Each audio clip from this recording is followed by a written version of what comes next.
Bismillahirrahmanirrahim. Assalamu alaikum rahmatullahi wa barakatuh.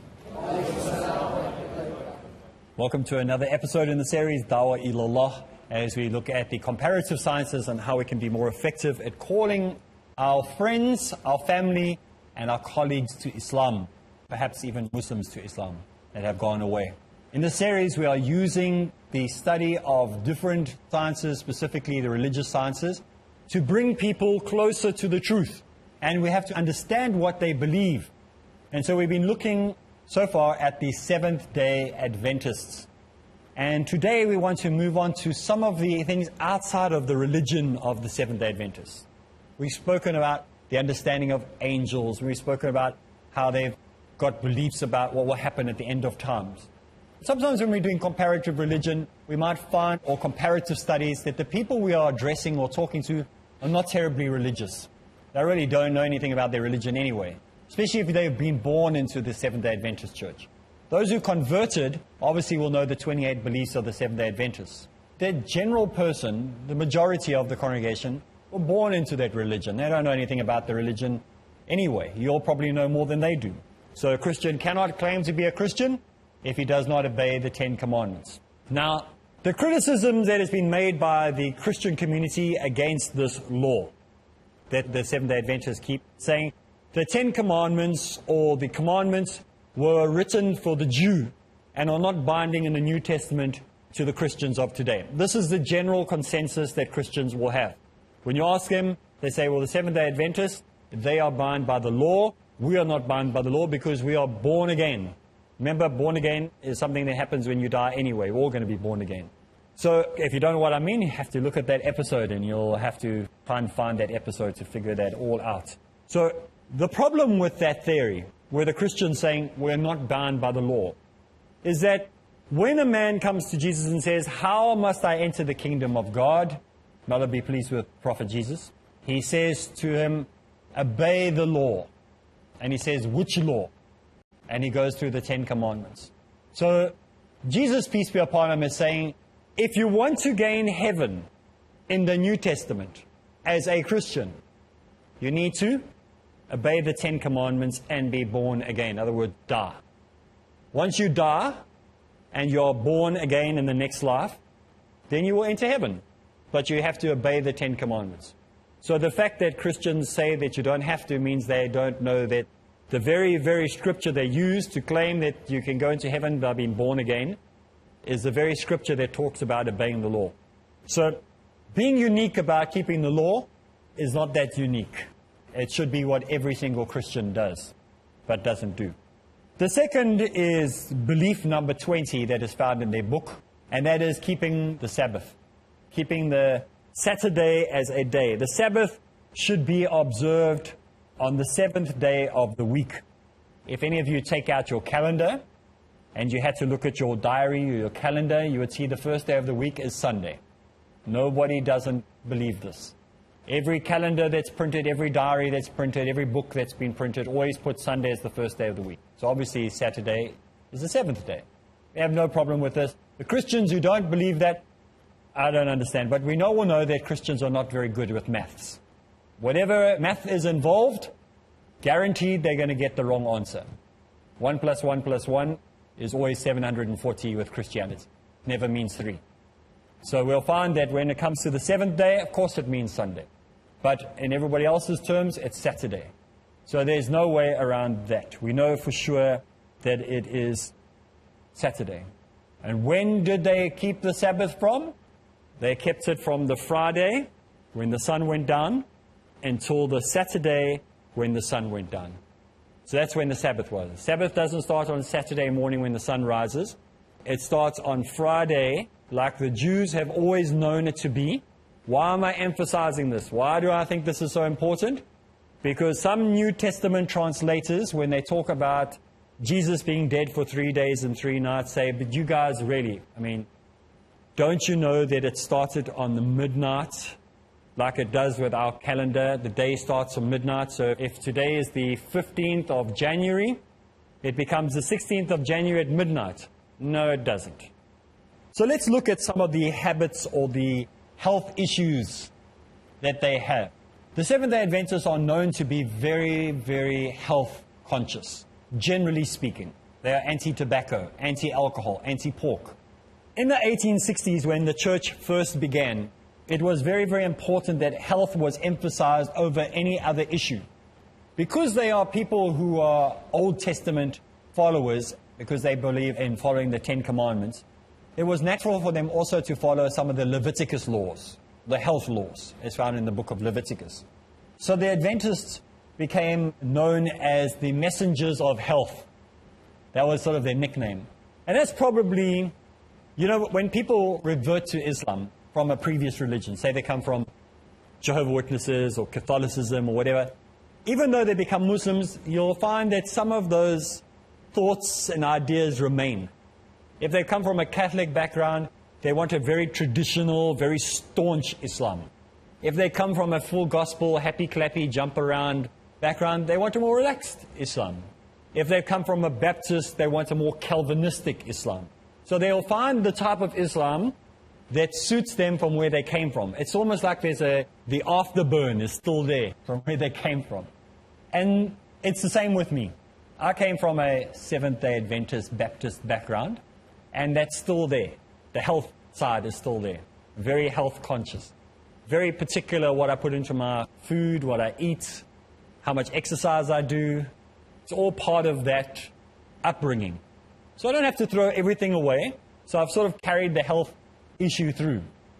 But in the Seventh-day Adventism, or in the early days, it was observed over much of the other beliefs. And sometimes some of the ideas were a bit weird.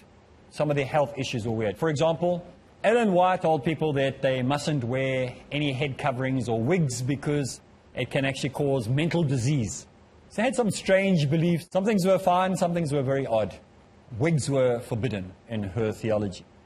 So the Adventists were known to be the health messengers, people with this health message. Some of them were founded, some of them were just crazy ideas. So the early church recommended that everyone be a vegetarian. They promoted vegetarianism. And that at least if they cannot be vegetarians, that they need to follow the kosher laws. So if you can't be a vegetarian, must eat kosher. Because in those days they didn't have Christian places, they were kosher mostly. Christianity was very much separate from Islam in the 1800s. There weren't Muslims running around America, even though there were Muslims in America at that time. They weren't as common as we see today. And so the Leviticus laws were something that were emphasized by the early church. Leviticus chapter 11 specifically. Leviticus is their book of law. Not laws of God, laws of man. Health laws, food laws, clothing. What happens when you're pregnant? What happens when a woman is menstruating? What happens when a man is hurt? All those laws are there. So obedience to the law means that they had to abstain from certain things. But in Christianity, most of Christians reject the Leviticus law. They don't follow the laws of Leviticus. So it's only the Seventh-day Adventists and Jehovah's Witnesses that pick and choose of those laws what they want. It's interesting that the Jehovah's Witnesses say that you mustn't have blood, which is found in Leviticus laws, but yet they are allowed to not live kosher lives. The Seventh-day Adventists who follow the Leviticus law are allowed to take blood, but keep the kosher laws. So they pick and choose what they want to follow. If you're going to follow the Leviticus laws, then follow everything in the Leviticus laws. That's how I would understand it anyway. So they would abstain and still abstain from pork or shellfish and other food products that are considered unclean. So the church has a formal teaching against alcohol and tobacco. In fact, if you want to stop smoking, one of the best places to get a course on how to stop smoking are actually found with the Seventh-day Adventists. The most effective program to stop smoking is one that is developed and created by the Seventh-day Adventists. And if you want to stop alcohol, also, they don't have a 12-step program. They have a much easier way of dealing with it. And so they also deal with drug issues and illegal drugs in the same way. Very good programs in place. Remember that they are very involved in medicine and the sciences and things like that. So Adventists also will remain free from drinking things like tea, coffee, and other beverages like well-known colas and well-known, fizzy drinks. They normally don't do that. Other drinks that contain any type of caffeine. So they remain free of those things. Let's take a break. When we get back from the break, we'll continue, inshallah.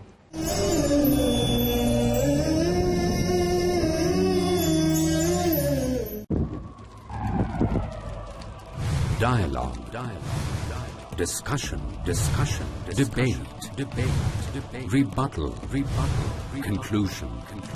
Eliminate misconceptions about religion. Get enlightened. Witness Dr. Zakir Naik in a battle of words in Crossfire every Saturday at 8:30 p.m. and repeat telecast at 10 a.m. UK on Peace TV.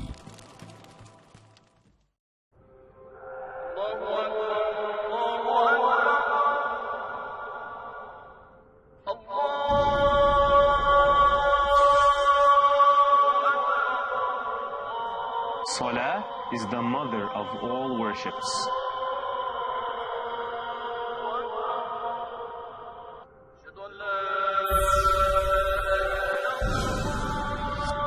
Salah is your appointment with Allah.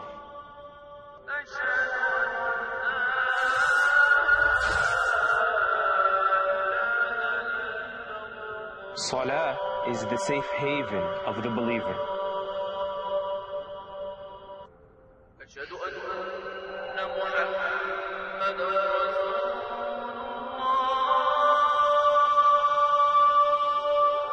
Salah is your gateway to happiness.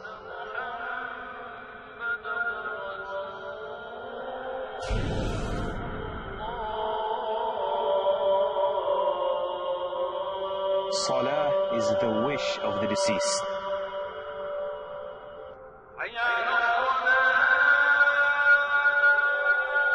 So join me for Salah Revisited and discover what you've been missing out on.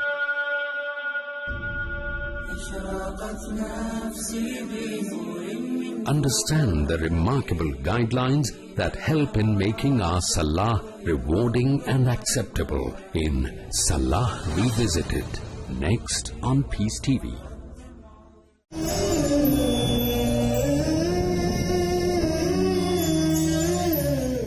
Assalamu alaikum rahmatullahi wa barakatuh. Bismillah ar-Rahman ar-Rahim. So the Adventists became known as the messengers of health. That was sort of their nickname.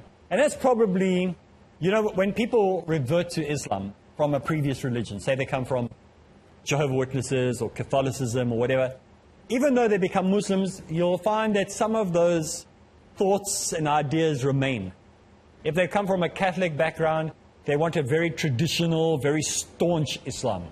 If they come from a full gospel, happy clappy, jump around background, they want a more relaxed Islam. If they come from a Baptist, they want a more Calvinistic Islam. So they'll find the type of Islam that suits them from where they came from. It's almost like the afterburn is still there from where they came from. And it's the same with me. I came from a Seventh-day Adventist Baptist background, and that's still there. The health side is still there. Very health conscious. Very particular what I put into my food, what I eat, how much exercise I do. It's all part of that upbringing. So I don't have to throw everything away. So I've sort of carried the health issue through. But in the Seventh-day Adventism, or in the early days, it was observed over much of the other beliefs. And sometimes some of the ideas were a bit weird. Some of the health issues were weird. For example, Ellen White told people that they mustn't wear any head coverings or wigs because it can actually cause mental disease. So they had some strange beliefs. Some things were fine, some things were very odd. Wigs were forbidden in her theology. So the Adventists were known to be the health messengers, people with this health message. Some of them were founded, some of them were just crazy ideas. So the early church recommended that everyone be a vegetarian. They promoted vegetarianism. And that at least if they cannot be vegetarians, that they need to follow the kosher laws. So if you can't be a vegetarian, must eat kosher. Because in those days they didn't have Christian places. They were kosher mostly. You know, Christianity was very much separate from Islam in the 1800s. There weren't Muslims running around America. Even though there were Muslims in America at that time. They weren't as common as we see today. And so The Leviticus laws were something that were emphasized by the early church. Leviticus chapter 11 specifically. Leviticus is their book of law. Not laws of God, laws of man. Health laws, food laws, clothing. What happens when you're pregnant? What happens when a woman is menstruating? What happens when a man is hurt? All those laws are there. So obedience to the law means that they had to abstain from certain things. But in Christianity, most of Christians reject the Leviticus law. They don't follow the laws of Leviticus. You had a question at the back there. Sheikh, in Quran it is mentioned that the Jews, they believe that Uzair alayhi salam or Ezra is the son of God. As you have in all different Christian denominations and Jewish denominations, you have those groups that will take others as God. So as there were amongst the Jewish people, there were certain groups who took other gods. We saw this throughout Jewish history. The Jews will tell you this themselves. If you go through Jewish history, you'll see there were a remnant, not the remnant we spoke about before, but there was a remnant that held to true Tawheed. But there was the vast majority that didn't want to listen to the laws of Moses, who didn't want to listen to what Abraham said, who didn't want to listen to the teachings of their prophets. And so when we see these things, we see that happening. We saw that happen at that time, as it is happening to this day. People are following teachings that are outside of what the teachings of proper Judaism teach. If a Muslim followed his teaching properly, we'd find they have a lot more in common. But unfortunately, people like shortcuts. Think that somehow they can make a shortcut, tying strings and doing all sorts of things, that's going to give them a shortcut. There's no shortcut. Hard work is required. Effort is required.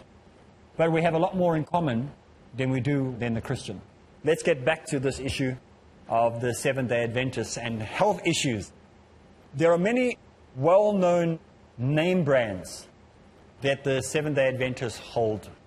One of them is one of those breakfast cereals that you have on your table guaranteed in your home. Everyone will have this specific brand, no matter what country you're in. And it's a very well-known, very big brand. That is the Seventh-day Adventist holding. In many, many countries in the world, they have big companies, very well-known companies. I'll tell you the founder of the company, and you can figure out what the name brand is. So the man's name, who has one of the founders of the Adventist health movement, his name was John Kellogg. And he was the person who started the main health issues within Seventh-day Adventism and spread it. In the USA, the National Institute of Health is mostly influenced by the Seventh-day Adventists. Most of the information that the National Institute of Health gets its recommendations, ideas, and guidance from are from the Seventh-day Adventists. So they have a huge amount of power.